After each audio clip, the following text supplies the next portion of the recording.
अस्सलाम वालेकुम। कहानियत में आप सबको खुश आमदीद। एक खूबसूरत सी कहानी आप सब के लिए जिसका नाम है दमसाज। राइटर अम्बरीन अब्दाल। अगर आपने अभी तक मेरे चैनल को सब्सक्राइब नहीं किया तो कर लीजिए। कमेंट, लाइक और शेयर भी ज़रूर कीजिएगा। फिर कहानी शुरू करते हैं। आहद, मुझे पैसे चाहिए। समरा ने आहद के सामने चाय का कप रखते हुए कहा। अपने फ़ोन पे गेम खेलता आहद फ़ोन से नज़रें हटाकर समरा को घूरने लगा। वजह तो सुन लें, क्यों पैसे चाहिए? आहद की नज़रों से खाइफ होते समरा सामने सोफे पर बैठ गई। मुझे कोई वजह नहीं जाननी। पैसे क्या दरख्तों पर लग रहे हैं? तोड़ तोड़ कर तुम्हें देता रहूँ। हर गुजरते दिन के साथ महंगाई है कि बढ़ती चली जा रही है और तुम हो एहसास करने, बचत करने के बजाय मुझे रोज़ एक नया पैगाम सुना देती हो। आहद ने फ़ोन साइड टेबल पर रखते समरा को घूरा। अपने लिए थोड़ी मांग रही हूँ। रज़ा के स्कूल में देना है, उसे बैट लेकर देना है, साथ में फ़बीहा के लिए स्कूल बैग और शूज़ भी चाहिए।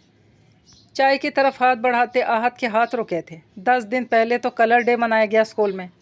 बच्चों को ग्रीन कपड़े लेकर दिए और अब ये स्कूल वालों का नया टंटना। हर 15 दिन के बाद स्कूल में कोई ना कोई डे लेकर बैठ जाते हैं। माँ बाप स्कूल के अखराजात और फीस ही मुश्किल से पूरी करते हैं। मेरी तो बर्दाश्त और हैसियत से बाहर है भाई। बेहतर है बच्चों का स्कूल चेंज करवा दो। आहद की बात सुनती समरा आहद की आखिरी बात पर उछल कर रह गई। अरे ऐसे कैसे इतने आराम से कह रहे हैं स्कूल चेंज करवा दो? ये कोई आसान थोड़ी है। वैसे भी अब तो हर स्कूल में ऐसे ही होता है। ऐसे नहीं होता। कमाल के बच्चे भी तो स्कूल जाते हैं। उन बच्चों के स्कूल वाले तो आए दिन बच्चों के वालिदैन की जेब हल्की करवाने के चक्कर में नहीं रहते। तुम्हारी तरह तुम्हारे बच्चों का स्कूल भी अजीब है। बस तुम्हारा बस नहीं चलता मेरे वॉलेट से कैसे पैसे निकलवाए जाएं। बहरहाल मेरी तरफ से तो साफ इनकार है। समरा में इतना अफोर्ड नहीं कर सकता। तुम खुद ख्याल करो। 2 जॉब्स करने के बाद घर चलाना मुश्किल हो रहा है मुझसे। मुझे मज़ीद फजूल के ख़र्चों में मत उलझाओ। आहद ने हाथ में पकड़ा चाय का कप मेज़ पर गुस्से से रखा और अपना फ़ोन उठाकर बाहर की सिमत बढ़ गया। अरे बात तो सुने, चाय तो पी जाएं। वो उसे आवाज़ें देती रहेगी लेकिन वो सुनी अनसुनी करता वहाँ से जा चुका था। लो बताओ, अभी इतनी महंगाई का रोना रो रहे थे और अब चाय का आधा कप छोड़कर चलते बने। ये कौम फजूल खर्ची से बाजी नहीं आ सकती। आहद के कप से चाय अपने कप में उंडेल कर पीने लगी थी। जब से मुल्क में महंगाई का तूफ़ान आया था, मुतवस्सत तबके की तो क्या पैसे वाले लोगों की भी चीखें निकल गई थी। एक चीज़ जो पहले आधी कीमत पर मिल जाती थी अब दुगनी तिगनी कीमत पर मिल रही थी। घर में खाने पीने की ज़रूरियात ही पूरी करना मुश्किल हो चुका था। बढ़ती हुई महंगाई में हर चीज़ की तरह बच्चों की फ़ीस, रिक्शे वाले के पैसे बढ़ाने पे समरा का सर घूम कर रह गया। आहद का ऑफिस तो पहले ही बच्चों के स्कूल के मुखालिफ सिम था और हस्बे आदत आहद ने बच्चों को स्कूल से हटाकर नज़दीक के स्कूल में दाखिल करवाने का हुक्म सुना दिया था, जो कि समरा को किसी भी सूरत मंजूर नहीं था।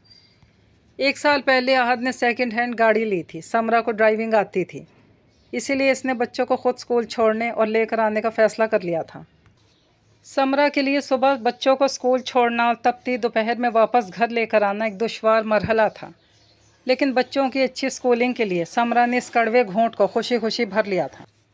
समरा ने बचत के पैसों में से पैसे निकालकर बच्चों की ज़रूरियात को पूरा तो कर दिया था, लेकिन वो अपना दिल महसूस कर रह जाती। महीनों के बचाए हुए पैसे मिनटों में खर्च करके वो 2 दिन उदास रही थी, लेकिन फिर रज़ा के हाथ में कप देखकर वो अपनी उदासी भूल गई थी।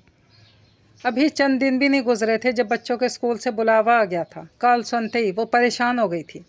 इसकी परेशानी बिला वजह नहीं निकली थी। प्रिंसिपल ने फ़ीस बढ़ाने की क्या बात की, समरा तो ये सुनते ही रूहानसी हो गई।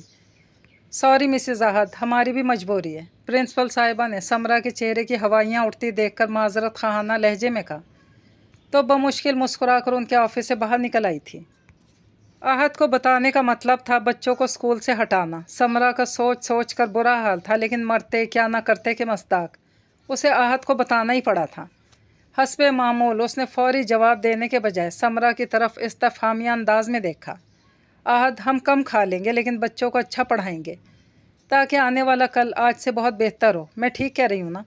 समरा ने कहने के बाद तायद भरी नज़रों से आहद की तरफ देखा। अल्लाह बेहतर करेगा, कहकर करवट बदल चुका था। समरा भी गहरा सांस लेकर लेट गई और फिर कुछ देर के बाद खुद भी सो गई थी। समरा बच्चों को गाड़ी में बिठाकर जैसे ही पलटी, साथ घर के दरवाजे पर आमना भाभी परेशानी के आलम में खड़ी बच्चों के रिक्शे का इंतज़ार कर रही थी। रिक्शे वाले का दूर दूर तक पता नहीं था। इन्हें परेशान देखकर समरा आमना भाभी के पास आई। क्या हुआ भाभी, रिक्शा वाला नहीं आया अभी तक? हाँ अभी तक नहीं आया, और आज फहद का टेस्ट भी है। बच्चा सारी रात जाग जाग कर तैयारी करता रहा, और अब ये रिक्शे वाला पता नहीं कहाँ रह गया, ना ही फ़ोन उठा रहा है। उन्होंने हाथ में पकड़े फ़ोन को समरा के सामने किया। अच्छा आप परेशान नहीं हो, मैं बच्चों को स्कूल छोड़ देती हूँ, समरा ने तसल्ली आमेज़ लहजे में कहते हुए आमना के कंधे पर हाथ रखा। भाभी मैं छोड़ दूंगी, समरा ने मुस्कुरा कर कहा तो आमना उसका शुक्रिया अदा करती बच्चों को अंदर से बुलाने लगी। फिर रिक्शा वाले की तबीयत ख़राब होने की वजह से 2-3 दिन समरा ही बच्चों को स्कूल छोड़ दिया करती थी। जब तीसरे दिन आमना भाभी ने समरा को बाकायदगी से स्कूल छोड़ने का कहा, और साथ में ये भी कि जो पैसे वो रिक्शा वाले को दिया करती थी वो मुआवजा वो समरा को दिया करेंगी। अरे नहीं भाभी, वो शर्मिंदा हुई थी। नहीं क्यों, ठीक ही तो कह रही हूँ मैं। जो पैसे रिक्शा वाले को देती थी वो तुम्हारे काम आ जाएंगे, और साथ में मुझे भी तसल्ली रहेगी कि तुम्हारे साथ बच्चे स्कूल आए जाएंगे। अहमद ने मुझे कहा है कि जो किराया तुम रिक्शा वाले को देती हो वो तुम समरा भाभी को दे दो। आखिर को पेट्रोल से गाड़ी चलती है, वो हिफाजत से बच्चों को स्कूल छोड़ और ले आती हैं, ये कम है क्या? बाहर रहने वालों को बहुत सारी बातों की फ़िक्रें होती हैं समरा, और सच में अहमद को जब से मैंने बताया समरा बच्चों को ले जाती है वो तो बहुत ही ज़्यादा मुतमईन हो गए, और मैं ख़ुद तुम्हें अपनी खुशी से पे कर रही हूँ। ये कहते हुए आमना ने अपने हाथ में मौजूद पैसों को ज़बरदस्ती समरा के हाथों में मुंतकिल किया था। लेकिन भाभी, समरा अभी तज़ब्ज़ब का शिकार थी, कोई लेकिन वेकिन नहीं। आमना भाभी ने मोहब्बत भरे लहजे में कहा तो समरा ने मुस्कुरा कर इस बात में सर हिला दिया था। लेकिन जैसे ही बात आहत को पता चली तो नाराज़ी से इसे देखने लगा। मैंने बहुत मना किया था भाभी को, लेकिन वो नहीं मानी। और ठीक ही तो है, रिक्शे वाले को भी तो पैसे देती हैं ना, वही पैसे मुझे दे दिए। अपने बच्चों के साथ साथ उन तीनों को भी ले जाया करूँगी, इसमें क्या बुरा है? हाँ, और जो लोग बातें बनाएंगे उसका क्या होगा? वो गुस्सा हुआ। लोगों का क्या याहद, लोग तो हर बात में एतराज़ करते हैं। यही लोग मदद मांगने पे मदद नहीं करते, कर्ज़ मांगने पे कर्ज़ नहीं देते, भूखे पेट को कभी खाना नहीं देते, तन ढांपने को कपड़ा नहीं देंगे, तब भी सिर्फ बातें करते और बातें सुनाते हैं। हमें अपनी ज़िंदगी को चलाना इस महंगाई के दौर में। 2-2 जॉब्स करते हैं आप हमारे लिए, मुझे भी अगर मौका मिला है तो साथ देने दें। मेरी गाड़ी है, मेरी मर्ज़ी, लोग कौन होते हैं एतराज़ करने वाले? समरा ने मजबूत लहजे में कहा तो आहद उसकी तरफ देख कर रह गया। सोसाइटी और लोगों का डर उसके दिल में था कि लोग क्या कहेंगे।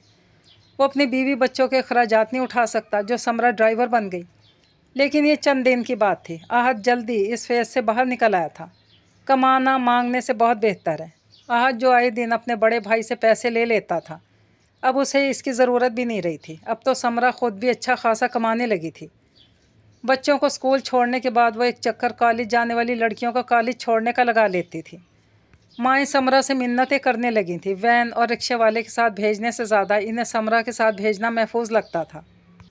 फिर समरा की देखा देखी कॉलोनी की 3-4 और ख़वातीन भी बच्चियों को स्कूल छोड़ने लगीं। हाथ में 4 पैसे आते तो कितने छोटे छोटे खर्चे खुद ब खुद पूरे होने लगे थे। अगर औरत ज़िंदगी को चलाने के लिए अपने घर वालों का हाथ बटा सकती है तो इसमें हर्ज ही क्या है। ये कहानी अपने इख्तिताम को पहुंची। मुझे दीजिए इजाज़त। अल्लाह पाक हाफ़िज़।